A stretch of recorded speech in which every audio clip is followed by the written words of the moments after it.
Chris Wallace, a conservative anchor on Fox News, happens to ask tougher questions of Republican governors and GOP lawmakers than most members of the corporate media do, which is pretty alarming. But I gotta hand it to him. His line of questioning toward Nebraska Governor Pete Ricketts was perfect. Let's take a look at the first clip. It should be a personal healthcare choice. This is not something that the government should mandate, and somebody shouldn't have to make the choice between keeping their job and getting a jab in the arm. I mean, it's just wrong. I've talked to people, a number of people who have told me if they make me take the vaccine, I'm just going to be fired. I'm not going to do it. But you say it's a personal choice. In fact, to attend school in your state of Nebraska, children must be vaccinated against a number of diseases. Let me put them up on the screen. They must be vaccinated against diphtheria, tetanus and pertussis, polio, measles, mumps and rubella, hepatitis B, and chickenpox. Why are those mandates that parents in your state must comply with and do comply with routinely? Why is it that they're not so objectionable and such a violation of personal freedom, but Biden's vaccine mandates are? Well, for all those that you just listed, there's a long history that parents have had the opportunity to see how those things have been implemented. And there's still a lot of people out there who don't know what to trust. And in fact, this is really an outcome of what the CDC has done, because they flip-flopped on so many issues, whether it's masks or whether you have to mask after you've been vaccinated and so forth. There's just a lot of people out there who don't know who to trust right now. I'm sure right-wingers and some podcasters putting all sorts of false information out there has nothing to do with people being confused about what they should or shouldn't trust. I'm sure that has nothing to do with it, right? But here, I'll answer the question directly for the Nebraska governor. The reason why all those other vaccine mandates are not objectionable, but this vaccine mandate is objectionable, is because this is what the right wing is using for their culture war issue of the day. That's all it is. That's the reason why. We have more from the interview in just a second, but Jay, go ahead. Well, look, to be fair to the right wing, I think they probably should get polio for freedom's sake. And throw in a little bit of chicken pox too. Why? More freedom. You don't want to be a little free, you want to be a lot free, right? So rubella, whatever, typhoid, whatever, we just smear it all over yourself, then you'll be the freest man in America. Now, of course you wouldn't do that with those diseases because no one ever told you to. Not only the doctors, but it wasn't a political issue. It wasn't right wing, left wing, or anything like that. You're like, oh, polio is really bad. I don't want to have it. That's the conversation that used to happen. Now it's, hey, coronavirus is really bad. Over 4 million dead all across the world. And go just talk to anyone you know. They know someone who's been affected by it, right? But no, magically that's the one where, oh my God, the same government that approved all those other ones, the FDA approved this one. Every doctor in the world says it. Go to any emergency room, they'll tell you we're all full, especially in the South, right? Because of COVID patients, and they're dying. And you can look at the morgue and you can see them being taken out in the back.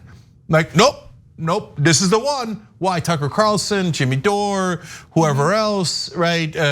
Donald Trump kind of winks and nods at it. And every dumbass radio host, minus 4 of them, because 4 of them got coronavirus and died because they didn't take the vaccine. And so because of that, and his voters saying, I demand you be dumb. So he goes on national TV, he's dumb. And Chris Wallace challenges him on how ignorant he is. And he looks like an idiot. Yeah, but I don't even know if it's the constituents pushing this on the Republican lawmakers. It's Republican lawmakers who chose to turn this into a culture war issue, right? I mean, the disinformation coming from right wingers was apparent from the very beginning of this pandemic. Because, I mean, look, masks, for instance, masks became a culture war issue, a symbol of political identity and nothing more, right? That's what it turned into, unfortunately. More than 650,000 Americans gone, dead. Hospitals, ICU beds, completely overwhelmed, completely full, to the point where, and we'll talk about this later in the show today, people with other health emergencies like a cardiac issue get turned away and literally die because there are no hospital beds. So it's incredibly frustrating. And notice how, rather than directly answer the question, he immediately started talking about like people don't know what to believe. People don't know what to believe. And then later he tried to make a point about how, well, those other things that we've gotten vaccinated for, those are, very serious issues. But COVID's not as serious. Oh, really? You don't think that 650,000 Americans gone as a result of this pandemic is not a big issue? We have a 9/11 every 2 days in this country, meaning 3,000 Americans die every 2 days in the United States from coronavirus. Apparently, the governor of Nebraska doesn't think that's a big deal. He thinks that those lives aren't really that important. Interesting. All right, let's go to the second half of this interview.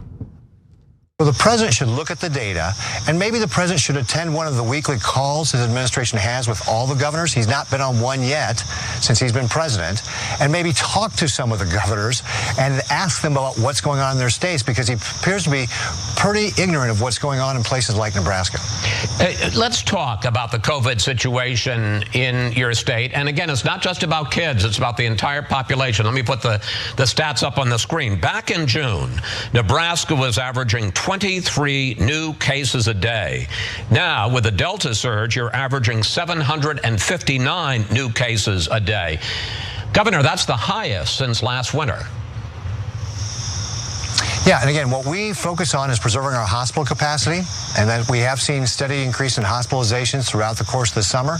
Here in the month of September, the number of hospitalizations has bounced around between 379, and then on Friday it dropped down to 350, so it's been in that range through most of September. And that is in contrast to the 987 we had at our peak in November of 2020. So you can see we're well below where we reached our peak last year. We did declare a staffing emergency for hospitals to be able to help them manage their folks, to make it easier to bring in nurses and so forth. But what we focus on is providing that hospital capacity. We set up a transfer center to be able to move people around between hospitals statewide, and all that to make sure we're protecting the hospital capacity. And that's our guiding star here in Nebraska, and we've done it very successfully. Hey, Pete, why are you having problems with hospital capacity? Could it be that there are high numbers of new COVID cases and hospitalizations now that, people like you have failed to encourage people to get vaccinated? Like, I love how he did that. I love how he just immediately deflected. It was like, well, we're doing a great job with hospital capacity. No, you're not. You're not doing a great job with hospital capacity. You're not.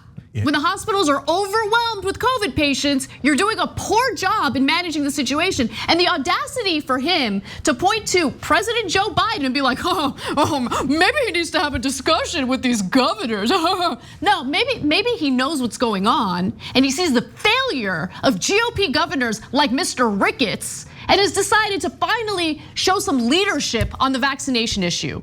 And by the way, it's companies with 100 employees or more that are not mandated to get vaccinated. They are told you should get vaccinated, but if your employees do not get vaccinated, they need to submit to COVID tests every week. Honestly, I would go further if I were president. I'd be like, no, vaccine mandate, no exceptions other than if there's a health issue with getting vaccinated. I wouldn't even make an exception for religious reasons. Sorry, when your religious beliefs harm public health, we got to put public health above your religious beliefs. I'm sorry, we don't live in a theocracy. You don't like it? Too bad. Yeah. But God thinks that I have a right to make you sick. Well, God might think that, but the Constitution doesn't. And I know you don't believe that. You think the Constitution is the Bible, but it isn't, and you're ignorant. Okay, now he says, we're doing a good job managing hospital capacity. You know what would help you manage hospital capacity?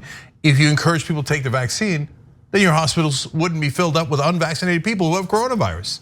Now, look, and I think there's two different kinds of Republican politicians. The ones that are mouth breathers themselves and they revel in lying. And they'll say, so if they had gotten a question like Ricketts did, they would have been like, the problem with why we have more COVID cases, because one, we're not, two, they're not giving enough ivermectin, three, freedom, right? So this guy instead buried himself in a pile of numbers. And you could tell, I know you're gonna think I'm extrapolating, but you could tell even in his facial expressions, he's kind of embarrassed when he did that ridiculous attack on Biden, and then he just kind of pulls back like. He seems so unfazed by everything. Yeah, he's like, you know why? Because he got it, and by the way, I tell you this from having read a lot of the governor's reactions, not his, but I'm saying across the country throughout these last 2 years. And half the Republican politicians in the beginning or at different points came out, even Governor Ivey in Alabama was like, hey, get vaccinated. What are you guys doing? This is crazy, right? She's also against vaccine mandates. Now she's turned around. Why? Because they say things that are rational. They say 2 + 2 = 4. And then their pollster comes in and says, oh my God, you're not gonna believe this, but Republican voters in the state hate 4. You've gotta say that it's 5. And so they come out and they go, 2 + 2 = 5, that's what I meant. 5 equals freedom, okay? That's what it is, and I don't care. So that's why their voters are mouth breathers. So yes, the virus of misinformation starts in shows like Tucker Carlson's. It then spreads to the voters, and then it percolates up to the other half of the Republican politicians, because the other half were happy, the Abbotts, etc., the DeSantis's were part of the original virus along with Tucker Carlson in spreading horrible misinformation for their own political purposes. So it's a nightmare choice of all of these ghouls and goblins in the Republican Party. And if you're offended by that, we're offended that you're getting our fellow Americans killed at 200 times the size of 9/11. And everybody should be 1,000 times more offended by that than, oh my God, the poor feelings of Republicans as they like to infect everyone else in the country.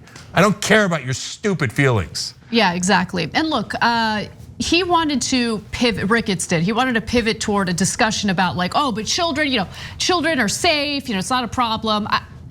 And Chris Wallace, to his credit, redirected the conversation to where it needed to be. But I do want to answer the issue involving children and coronavirus. So New York Magazine reported recently that last week saw over 250,000 new child coronavirus cases, which according to the American Academy of Pediatrics is higher than at any point in the pandemic.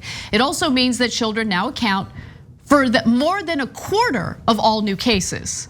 Now, this is true. Most kids experience mild cases of coronavirus thanks to their strong immune systems, and the under 18 set still accounts for fewer new hospitalizations than any other age bracket.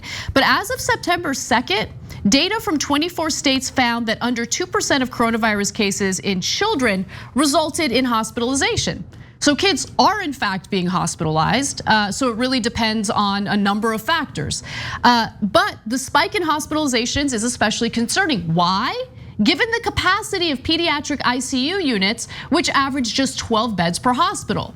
In Louisiana and Texas, some children's hospitals are completely overwhelmed, with federal surge teams bringing emergency workers in to help.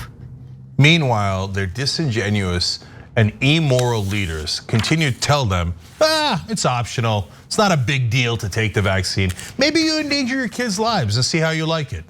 And that's because they're terrible people and they do it for political reasons. They're the worst of the worst. Yep, they're only pro-life when it comes to regulating a woman's uterus. Thanks for watching The Young Turks, really appreciate it. Another way to show support is through YouTube memberships. You'll get to interact with us more. There's live chat emojis, badges. You've got emojis of me, Anna, John, JR. So those are super fun. But you also get playback of our exclusive member-only shows and specials right after they air. So all of that, all you gotta do is click that join button right underneath the video. Thank you.